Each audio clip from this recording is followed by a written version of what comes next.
Hello and welcome to Off the Shelf Reviews. I honestly didn't think this film was going to be as funny as it was. And I'm Gary, and today we're going to review and discuss The Happy Ghost, which released in 1984 from writers Clifton Co., Joe May, and Bing Cheng Mak, and directed by Clifton Co. Iain, why don't you give us the synopsis? Well, the story follows a couple of Chinese schoolgirls who have happened to come across an empty haunted temple. Inside, they find a rope in which a man from the Qing dynasty had hung himself with. When they take the rope back to their dormitory, they release Stuart Pick, the Happy Ghost, and they utilize him to use his powers to try to help them get through school. 英鬼，俾啲嘢佢哋睇。好，在下獻醜啦。獻醜完畢。Iain, how in the world did we get here? Because we have amazing viewers, mate. Somebody went, guys, you need to watch this film. This random Hong Kong Chinese comedy movie from 1984, The Happy Ghost. What? What? Yeah, like, what? So you can imagine I had many reservations about even wanting to commit to watching the film. Totes, I was the same. I was like, nah. I can safely say, came for it okay. Yes. Yeah. I don't even know where to begin with this film. Let's start from the beginning, shall we? From the beginning. From the beginning.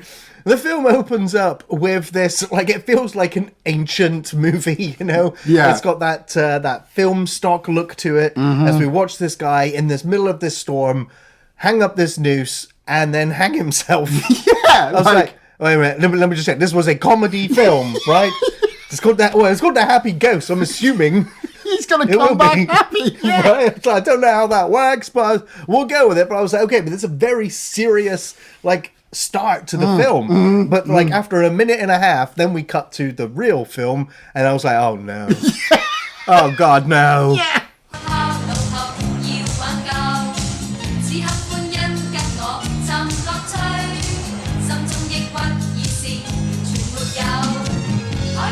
When they started singing La La La La, all I could think was you were going, no. I was just like, I'm going to my happy place, Iain. I'm going to my happy place. With the happy ghost. No, he's not there. Like you said, I was the same. I was thinking, no, we can't be watching this. And then after that opening with the hanging we follow these, the 5 schoolgirls walking down to this haunted beach.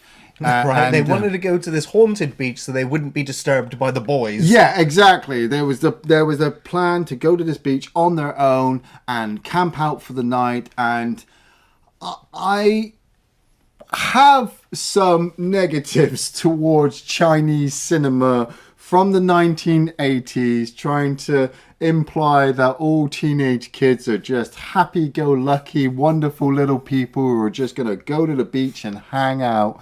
And like Gary just said, when the boys turn up and it becomes this whole kind of, will they get together? Are they going to get some sexual tension on the go? I mean, I'm not going to lie, I'm a 41-year-old man. I don't care about teenage drama anymore. No. But whoever wrote these sequences didn't understand how teenagers actually get together. The umbrella sequence with the guitar. 咁大啲腸，真係痴情啦！痴情，黐線啊真啊！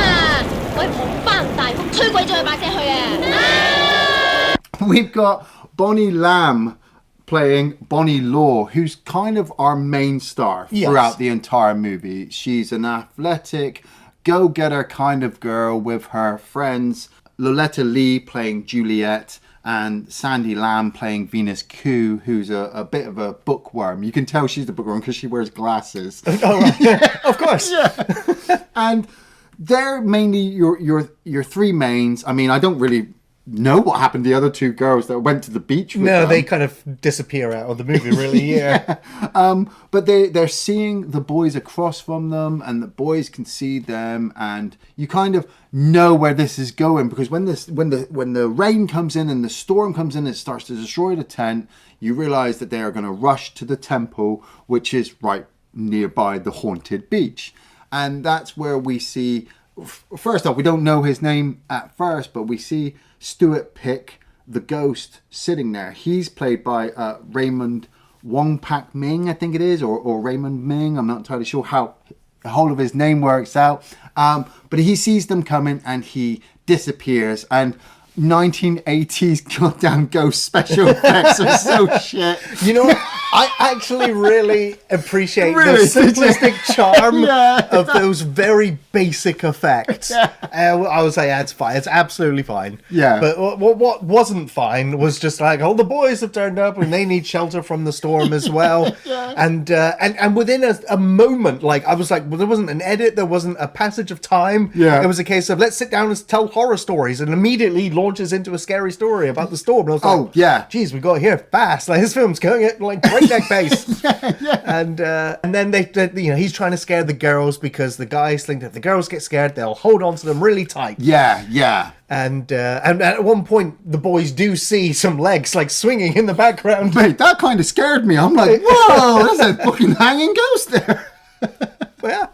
And so then the boys all end up running away scared. Yeah, which kind of surprised me, because I thought that they were going to be integral to mixing with the girls, but they were out. Yeah. And then the girls are all just like, okay, is there really a ghost here? Are we getting scared? And like I said, I don't want to come across too negative, but the dialogue or the script writing was just so, I don't know how to really explain it. It didn't translate very well. It didn't seem to come across very natural.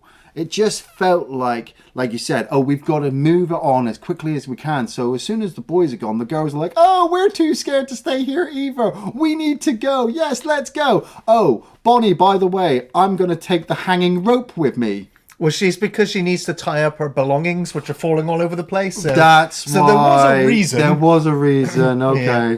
But at the same time, like, the ghost had killed himself at least a couple of 100 years ago. Nobody had thought to come... Like, somebody must have took his body down, but just left the rope there. This film is definitely not Ring or The Grudge. Nope. Well, I mean, it moves more into like scary movie territory. And I was like, now this is a teen comedy where I'm like, I don't know how raunchy it's going to be, because I was like, these are pretty young girls from the looks of it. Yeah. Because then, we follow Bonnie. She ends up going home. And she got her neighbor to look after the dog at some point. yeah. And she gets into bed. I mean, it was the moment where she went to lift her shirt up, and I was like, whoa. Well, I kind of got a bit distracted by the running on the beach earlier in the swimsuit. yeah. It's like... And so, yeah, she gets into bed, and then Pick turns up, the ghost. And he's just like, oh no, midriff. So, oh, magic that away. I don't like looking at naked things. But that was after he'd already like passed the rope across her neck at one point and hissed at the dog. Yeah, like he put his spirit's in the rope, and so he's using it. But then when she throws the rope, he appears. Yeah, and you're like, okay, and then he tickles her feet. It's her friends have come running in, and she tries to explain to her friends that the ghost is here, and they don't believe her, because Pick has already told her that he's not evil. He's not there to harm her. So she's telling them like, oh, he's not evil, but he's buggered off. So she waits for him to come back, and once again the dialogue is all over the place, because she burns him a couple of times for killing himself. Right? Yeah. And then she's like, I don't care how you did it. You can explain your backstory at the end of the movie when it's relevant. Yeah. But just there's this whole thing where he's like, look, I'm a ghost. I'll prove it to you. Look, I can move the blinds.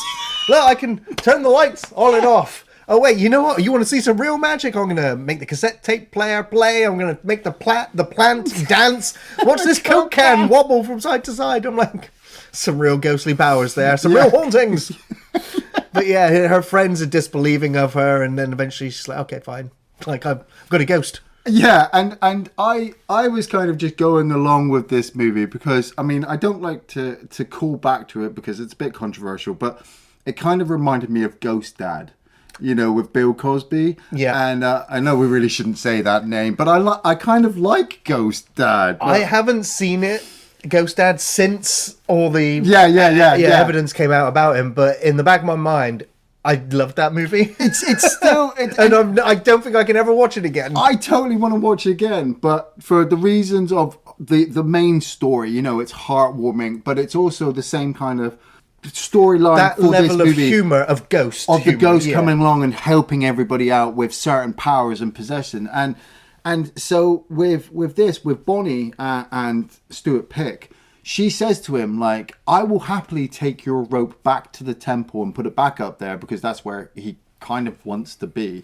But we need to do it after my sports day. So I'm going to go to my sports day tomorrow and, you know, then I'll take you back. And he sneaks into her bag and she captures him in the change room. Like, what are you doing sneaking in? And he's like, well, I was going to be back at your place, bored. You know, I wanted to come along. And what happened next was possibly one of the greatest sequences I've ever seen in film. Now, I've seen a lot. I've seen Thanos fight Iron Man. I've seen Darkseid face Superman and Batman. But I've never seen Tarzan show. This girl walks into the changing room to confront Bonnie. And like we said, Bonnie's the main star. She's the athlete. And Tarzan just looks at Bonnie. And she's like, are you Bonnie? And Bonnie's like, yeah. And Tarzan, who's really tall, you know she's an athlete. She's a warrior. She's a warrior woman. She kind of measures her and just kind of mocks her like, yeah, I'm taller than you. And then Tarzan steps out of camera shot and we see just her in the middle of the shot in her school uniform and she just rips the entire thing off in one. And I'm like, what the fuck?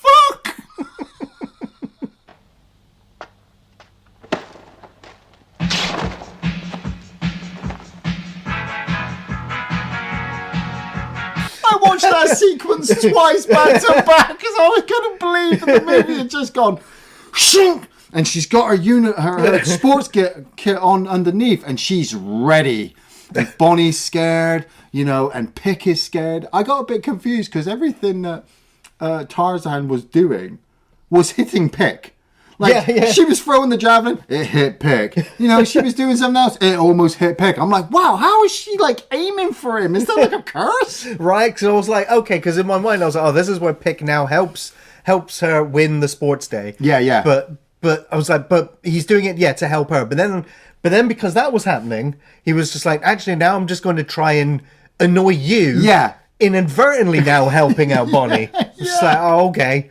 And he helps her with the javelin, helps her with the discus throw, helps her with the running. I mean, they're doing, the relay? Relay race, and he turns them all into like flowers or other inanimate objects. So you have to go backwards. He has that moment where he's holding her legs in place during the run. Holds her belt and she can't run. forward. Yeah, when he gets to the finish line, he's also holding her there. Yeah. And we've got this whole thing going on where like the red team and the blue team are the biggest competitors here. Yeah. And but then when I was watching this sequence, I was just like, I've seen this before. Right. I was like, I can't. Where's it from? And then I remembered it's Blackbeard's ghost. yeah. It's like, wait a minute. With Peter Ustinov. Yes, yeah. It's the exact same gags that Disney did like 20 years before this film. Like, I mean, it's like, it's almost shot for shot in some sequences. But I was like, okay, you know, I mean, I guess there is limitations with what you can do with the ghost kind of story. Maybe the Chinese never saw it and just thought it was original. I mean, there is that possibility, but it's the fact that it's the sporting events being done by ghosts in the same way. Maybe they just got sick and tired of the West ripping off their movies. They were thought, oh, we're going to bring it back, mothers. Right. That's a fair possibility, yeah. I want to bring up Teresa Carpio, who plays Sister Lee, who is the kind of religious head of the all-girls school, which Bonnie and her friends attend to. Do you know how much fun Sister Lee likes, Gary? No. None. I thought that joke while I was watching the movie. I was like, I need this because she is kind of your whole villain. in the movie. You know, she's the oppressive kind of controlling nature of the schooling government of China or whatever, and she's always picking on the kids. And you know, when they have their Jubilee dance or whatever it is, their annual dance, the boys have to be on one side of the room and the girls have to be on the other side of the room, and we're going to put on this banging tribal song thing where you all just stand together and clap. It's like, this is old school Catholic kind of nun. It's like, yeah, she's the film's real villain.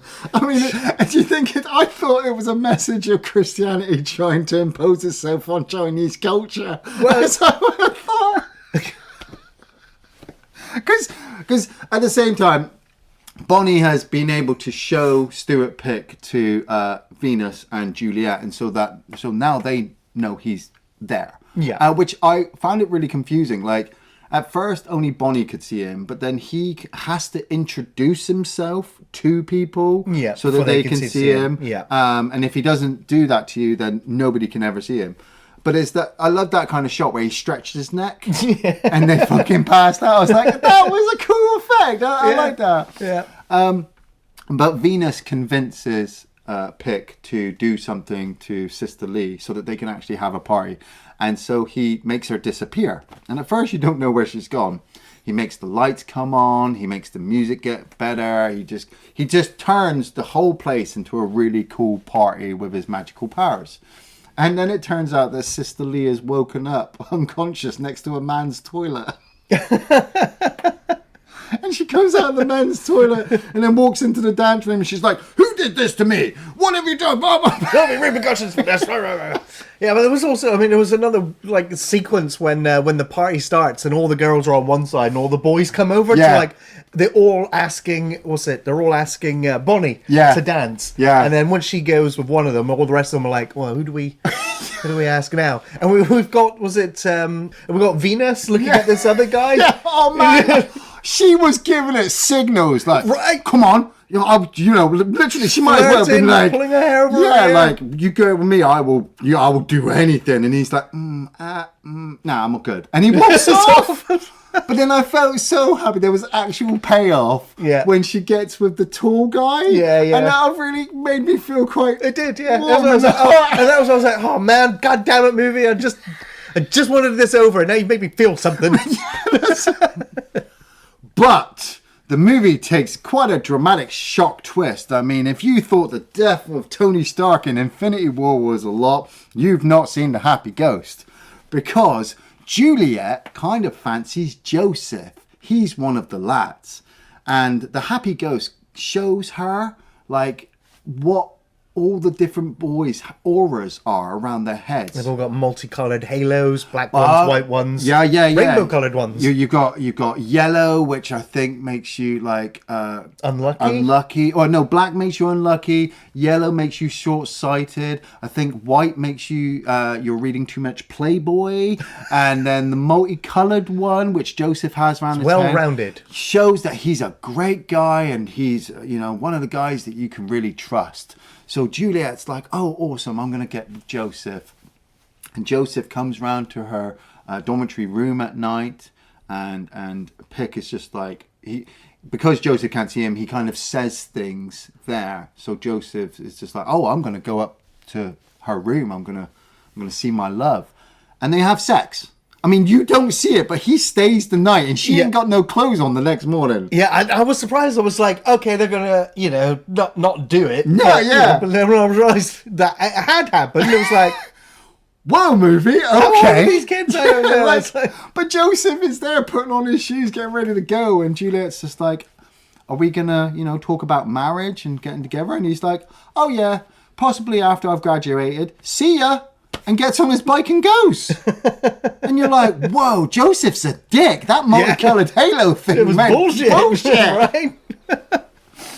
But then it turns out Juliet sits down with Joseph about 10 minutes later into the movie. And the movie's like an hour and a half long. And it felt like 3 days. But it was so funny as fuck. I didn't want it to end. He's sitting down with Juliet. And Venus and Bonnie and Stuart Pick are walking along. And they hear Juliet tell Joseph that she's pregnant. And I was like, well, this film just took a turn. Part of me's just like, I don't think it's Joseph. What? What's going on in this school? Exactly.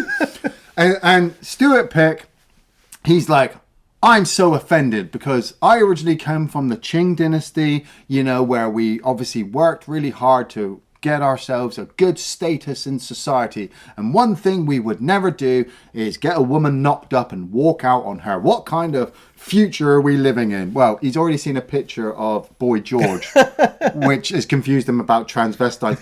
How he knew about transvestites? Yeah, in the Qing Dynasty, I don't know. But I mean, he knew right away. Yeah. I guess it was just, I mean, I guess like Boy George must have been a bit of a culture shock for China. Like more so than normal? I don't know. I don't know. It just seems like in the 80s to be an easy gag. Yeah. So, like they did this gag before Commando did the Right. gag. It was fucking brilliant. well, we didn't see Arnie dressed up as Boy George at the end of that film. We will see Pike dressed up as Boy George, though. I mean, well, that's it. Like, if you ever need a reason to see this film, if you ever imagine seeing, you know, a member of the Qing Dynasty come back as a ghost dressed as Boy George, this is the only movie you'll ever see that happen. Like, But getting back to what I was saying, Juliet tells Joseph that she's pregnant, and he's like, "Well, I don't think we can do anything. Maybe you should look into abortion." And she's like, "Look, an abortion's like 5,000 yen or whatever." And he's like, "Oh, okay. Well, good luck in paying." I'll come back when I've got the money. Yeah. See ya. See ya. And he gets on his bike and fucks off. And Juliet says that he's been trying to get with this girl, Judy. And so Pick is just like, nope, I'm going to get him. And I was very surprised. Like, Pick didn't need to stick around the rope. He didn't have to hang around with the girl. Yeah, that's what I He was like. literally could just fucking go That's what I anywhere. thought. I was like, yeah, he was attached to his death location or the rope. But yeah, and he keeps appearing other places. I was like, I guess we just don't really need to worry about the lore, Like- how this all works. I know we say about switching our brains off with movies. Sometimes you switch your brains off, and sometimes you just stop giving a fuck. Yeah. And so when he follows Joseph and Judy to a theme park. They're and next to a swimming pool, aren't they? No, they go to the theme park first and get that's on a right, yeah. roller coaster. Yeah, and because Pick gets on the back. and he He's tries trying to strangle him. And then they go around and obviously Pick's never seen this. I mean, he's been scared by a plane as well during the movie. Giant bird. Giant bird. And so he throws up after the roller coaster has ended. He's never handled it. He then follows Joseph and Judy to a pool, and Joseph is just like, Judy, I'm in love with you. I'm not in love with Juliet. I don't even know why I went with her. She's crazy. She's mad. You're the one I'm in love with. And Judy, bless her heart, she wasn't a bad girl. She's just like, well, you know, you need to break up with her before I'll get with you. And Pick starts using his kind of ventriloquist. Right, because he throws his voice to make it sound like he's saying horrible things to her. Yeah. Which he then starts blaming, On the the waiter. waiter, yeah. And he ends up pushing the waiter in the swimming pool. And the waiter comes back, oh, you stay here. I'm going to go get my friends. If you've got any balls, you'll still be here when I get back. Yeah. And Pick introduces himself to Joseph at this point, so only Joseph can see him, and he basically belittles him and talks him down and says, I'm gonna make your legs stick there so you can't move anywhere, and I'm gonna make you hold this hot teapot so it burns your hand. And he basically tortures Joseph in front of him until Joseph, admits that he's got to go back to Juliet. Well, he gets down on his knees. He's like, I'm sorry, father. And that's at the point the waiters come back with his cronies. And they're like, look, he's apologizing. Let's just accept it and move on. But the waiter's like, okay, yeah, accepted. He gets all smug and walks away. And then Pick knocks him in the pool again anyway. 算你識做啦，靚仔，俾人叫老豆真過癮。我操！ But at this point, Juliet's really upset, and Venus has had to go and speak to her mum and dad. Now, her mum and dad are very on her about making sure her schoolwork is done because her brother's a success, and I think her she's sister's got a a success. brother in Cambridge, or another one's a lawyer or a doctor. And mum and dad are like, we're successful as well, so you need to be successful as well. And so Venus is obviously taking a lot of pressure on, and she's struggling with her exams. And so when Boy George Pick turns up, he goes to meet Julie, and she's just absolutely in floods of tears. And so then he goes to see Venus, and so she's absolutely in floods of tears. And then he goes and sees Bonnie, and he's like, aren't you going to cry? they all cried, and she's just like, no, why am I going to cry for? But she tries to convince Pick to help her with her exams. To cheat. Her exam. Yeah. If she picks the category of the Qing dynasty, he should be able to give her all the answers. But Pick's just like, no, you have to study hard. You have to do it yourself. And plus, all these questions are about what happened at the end of the Qing dynasty, and I died halfway through. Well, like, what the fuck? Well, there's a little bit more to his story than that, though. Yes. As we do eventually get a flashback, and we find out the real reason why he also can't help with this test is that he failed to actually become the scholar that he tells us he is at the beginning. Yeah. And we find out that he took this test 2 times. 4 times, 8 times, more times than Arnold Rimmer. You know, eventually gets to the point where he's failed it for the 14th time. 14th. And it's at this point that he finds that he's been cuckolded by his wife. And she leaves him and takes her shortbread with her. And so he decided, you know, after his dad had died and he'd failed to do the test and his wife has left him and he's failed the test 14 times, that, well, he might as well kill himself. And so then the movie is taking a bit of a dramatic turn because during the exams, Venus tries to cheat. She picks up a book, and so Pick tries to stop her and pulls the book up in the air. And so Sister Lee and the principal, who's got bad breath, I got that from Wikipedia. I was going to say, I don't think there's a single joke in the film about his bad breath. Maybe there was. There's one. There's literally one where he breathes near Pick, and because he can't see Pick, Pick goes, oh. And so the literal Chinese translation on Wikipedia was principal, he has bad breath. But Pick ends up getting Venus kicked out of her exam, and then she obviously is confronted by her parents, and she's absolutely upset. So she takes herself up onto the roof of the school, and she goes to commit suicide. Or, I mean, it's implied that she's going to do something bad, and she's sat on the edge of the building. But when it actually comes to her falling off, she's absolutely terrified. But it's the way that I was laughing like hell, because Pick's giving it the big one, like, you don't want to die. You don't want to be dead. It's boring. It's terrible. I'm like, bro, you've just magical powered like a bunch of cool shit. You had the balloons flying. Like I say, you've been to discos, you've been on roller coasters. You're having a party. Yeah, you could help so many fucking people in the afterlife with your powers, more so than you could when you were trying to do your exam 14 times. Like, somebody literally wrote that in the script going, right, okay, we need a reason for him to kill himself, so let's have him be a complete failure. He didn't stop at 10. He kept saying, I'm going to keep going. And kudos for persevering, but when you got to 14 and you went, nah, fuck this. Yeah. And then as Venus is literally falling off the roof, she does fall, but he manages to catch her with some balloons. Flies her off. And then she flies off. So it's just the physics are all wrong, but I don't care anymore. And we've got Fatty and Twiggy, who are the husband and wife. They're like the janitorial team of the place, cleaners of the school. And Fatty, I'm not kidding you, I'm not being horrible. His actual name is Fatty. I did wonder that because I didn't think they called him anything else other than nut job or nutcase, and then Fatty, and I was like, I didn't ever catch his name. So he's not even that fat. No, it's just insulting. It's just Chinese insulting people. But I guess they just ridicule him because he reads too much Playboy. Well, that was the other thing as well, because he was always sneaking up on the girls, and I thought, that's a bit weird, mate. You can't be sneaking up on schoolgirls. Because he keeps coming across evidence that there's something supernatural going on. He sees the rope moving and tries to tell his wife, and she won't believe him. And he sees Bonnie playing ping pong on her own, or with Pick, and he tries to tell her that. And then I can't remember what happens. Something happens that the wife sees it as well.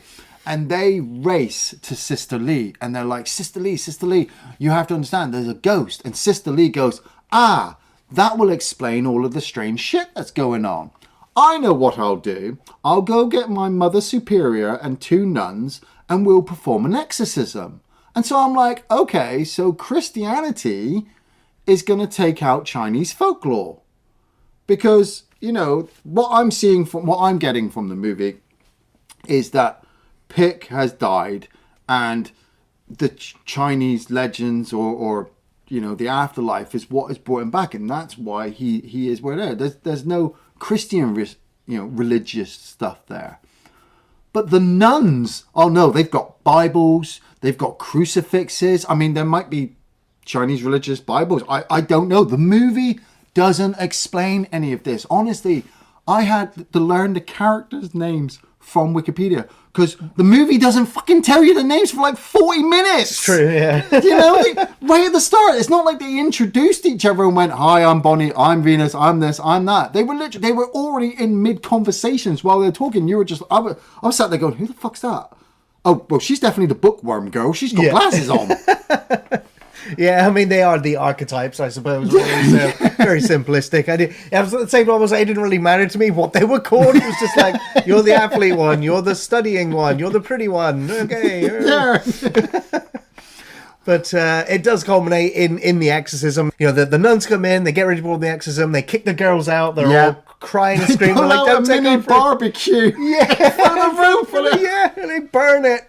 And once they're leaving, the girls come back in, and there's just a little bit of rope left, and they put it in a jar with the ashes. Yeah, and they're like, "Our friend Pick, he died here." And the movie had been implying all the way through that Pick had to do what Bonnie said because she kept threatening to burn the rope. Yeah. And if she burned the rope, something would happen. The movie wouldn't tell you what. It's just Pick was like, "No, don't burn the rope. I might die again."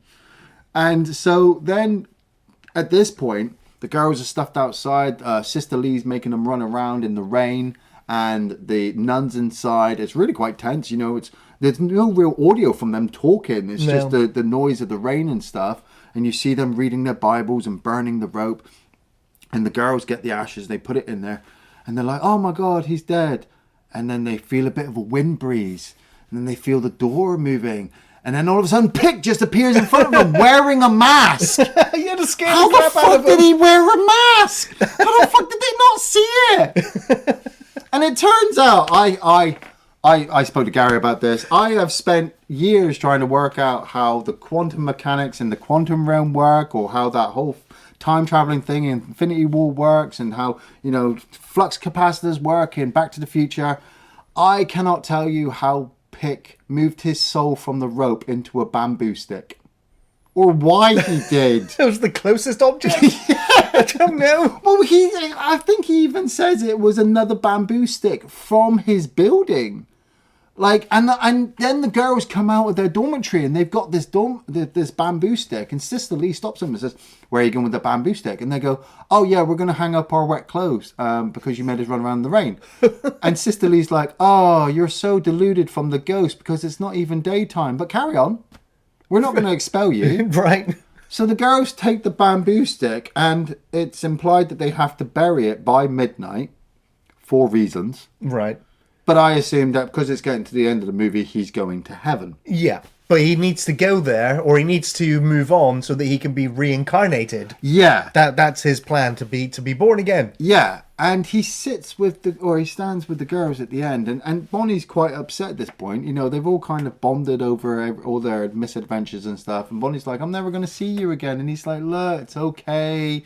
You got to take care of the new baby coming along, and maybe I'll be reincarnated. And you know what, Bonnie? You just need to do your best with your upcoming races against Tarzan. You need to just persevere and, just Believe in yourself. Believe in yourself and do your best." And I'm thinking, bro, you took a test 14 times and then killed yourself. Yeah. Are you really one for giving out positive advice? I mean, it's still good sage advice, I suppose. It is. But yeah. But I mean, we do transition. We do have an ending where we find out that Bonnie would go on to actually perform at the Olympics. Man, you can't have an 80s movie without a montage. That's true. And we got a really brief montage at the end of Bonnie training and then getting in the race and racing against Tarzan. And guess what?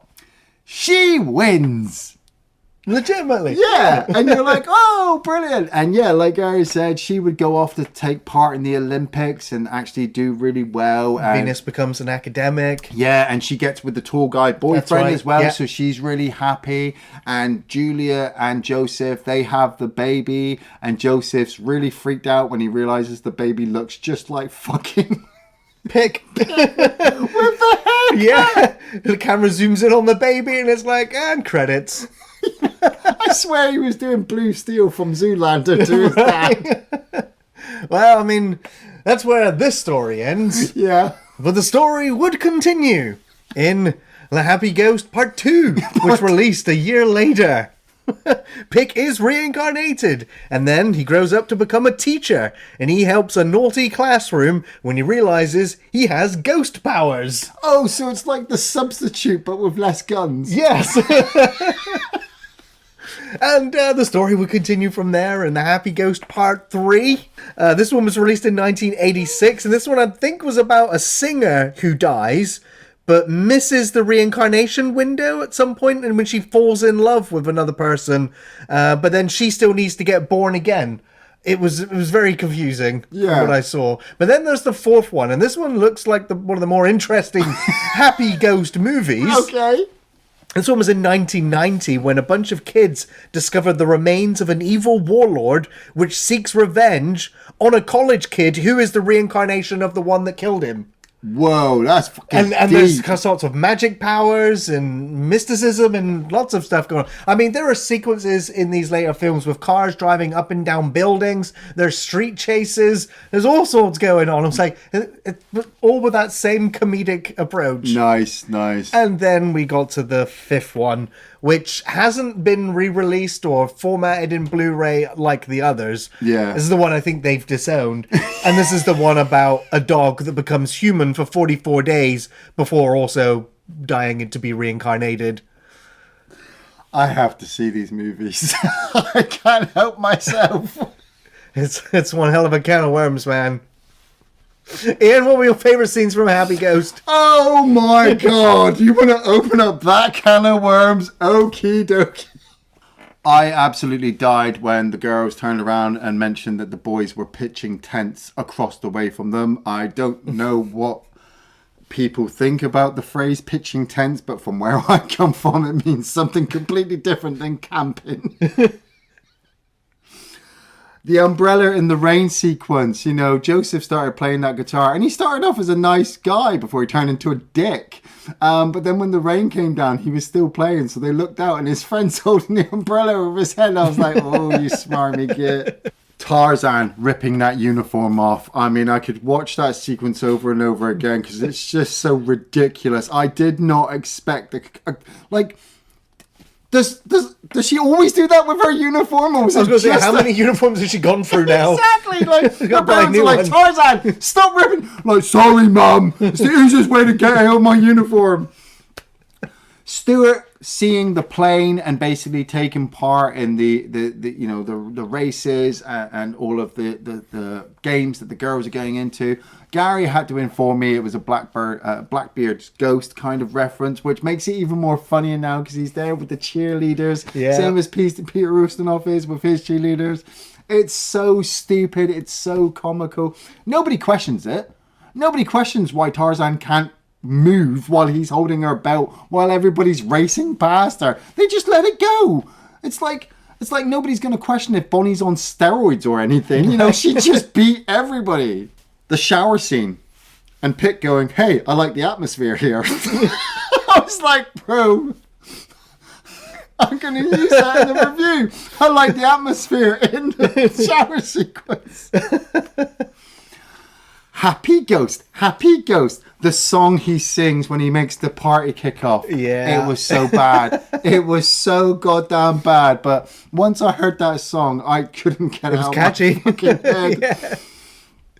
And, you know, when you see Sister Lee waking up next to the toilet and she's kind of wiping her face like she's had a night out on the piss. You know, she's thinking, where am I? And when she opened the door and all the men in the toilets look at her like, what are you doing here? The ghost in the Playboy sequence when Fatty's trying to read the Playboy. Yeah. And Pick has kind of had enough because, you know, Fatty was the one who kind of told Sister Lee. And he makes himself appear in the Playboy and just scares Fatty off. And then he's at the window as well. Yeah, he's at the window at the same time. And Fatty gets so freaked out, he goes and shouts to his wife that he sees the ghost, but she sees the Playboy and she threatens to chop him up or something. Right. I was like, what?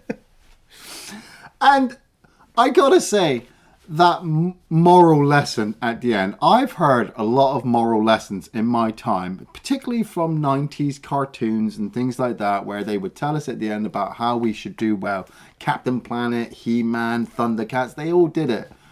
But what they didn't do was kill themselves first and then try to tell us to do well in our lives, because you know what, you can fail a test 14 times, lose your family and lose your wife, but you know what, you can persevere. Yep.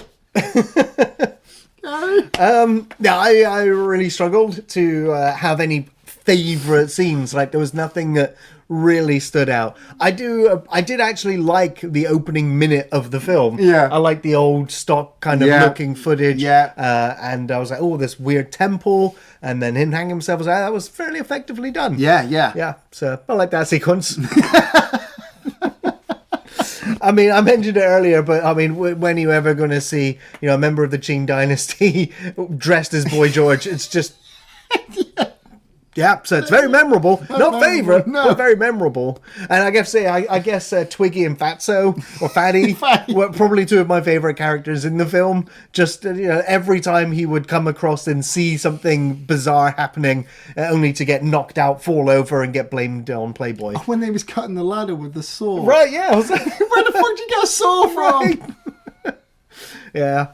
And I guess there was another moment that I did like, and that was when Tarzan actually shakes Bonnie's hand afterwards. I was like, okay, You've changed as a person. Yeah.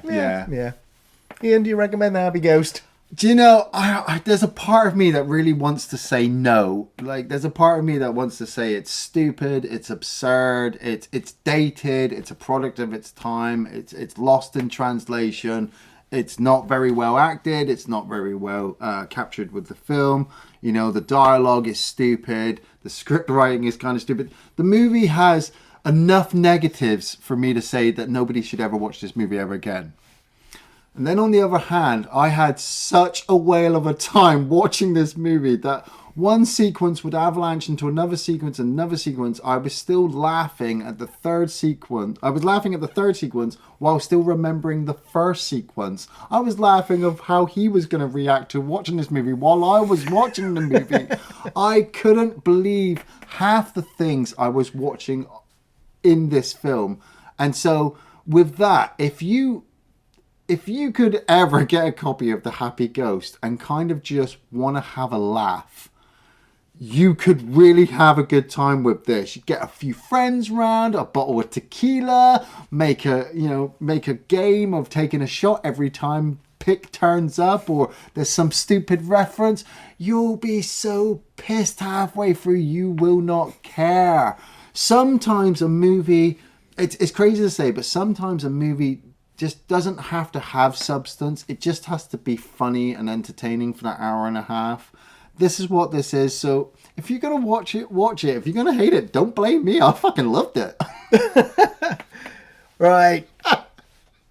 You can hate it, bro. You can hate it. That's the thing. I didn't hate it. Oh, shit. This is why I'm going to give this my lowest recommendation. It wasn't bad. It wasn't great. But it did deliver a few laughs with some silly, ghostly antics. It was at least refreshing to watch a teen comedy film that wasn't overly raunchy, that it also had something to say, and that the message was to believe in yourself and to take control of your lives while dealing with, domineering parents and teen pregnancy and an over-the-top cruel Catholic Sister Lee, The performances were all pretty good. Lots of over-the-top acting and reacting, but it was to all of the silliness, so I think it worked well, along with the whimsical sound effects and the music score. There were plenty of gags, mostly what you'd expect from this sort of ghost scenario. It was very slapstick and really harmless fun. It's a very family-friendly film. I enjoyed watching Happy Ghost. You know, it was lighthearted, it was goofy, silly, and it was actually never boring. And it's certainly a film I'd never pick to watch for myself. And in so, I struggle to recommend it also, you know, as a preference to other comedy films. So I would just say, give it a watch. It will certainly lighten your mood and provide a few good laughs.